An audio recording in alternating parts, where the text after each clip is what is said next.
thing that has really has really shone a light on where I'm concerned and has really stuck out to me is that in the midst of all of this, in the midst of people trying to flee from their homes, in the midst of them trying to dodge bullets and bombs and bombardment, they still have time for racism. Because you've got thousands of black, Asian, Syrian, Arab students and workers who have been also trying to get out of Ukraine and have been prevented from doing so due to the incessant racism that they have experienced. They've not been allowed to go through borders. There have been quite a few that have not been allowed to go through the border into Poland, for example, where they've been pushed back. We're looking at some of the footage now that people have been posting up. They've been pushed back. There are posters up saying no blacks. They have been pulled off buses that have been trying to get through the border because they have been not allowed to leave because they've been seen as being less than.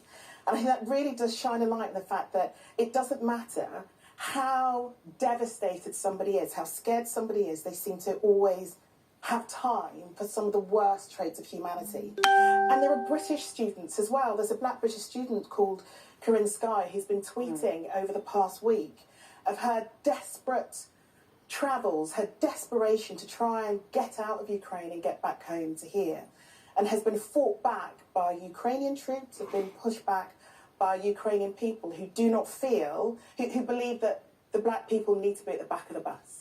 Essentially, that's what we're talking about here. And I just think that my heart really does go out to the Ukrainian people and those who are in those bordering countries who are doing all they can to try and help them, but will not help anybody whose skin is darker. And I think that's a very clear reflection of what it is that the world is dealing with. And this isn't just in Ukraine. This happens in wars the world over, especially when it comes to migrant workers. The difference, I think, this time is it's a younger demographic who are used to posting on TikTok, on Twitter, on Facebook, and they're telling their story. And I really hope that people understand when we talk about things like... Yeah, but I know, I hear what you're saying, and I completely understand it. And on the news last night, they did show some of the students talking about how badly they had been treated and the effort that it had taken for them to actually get on the train and cross the border.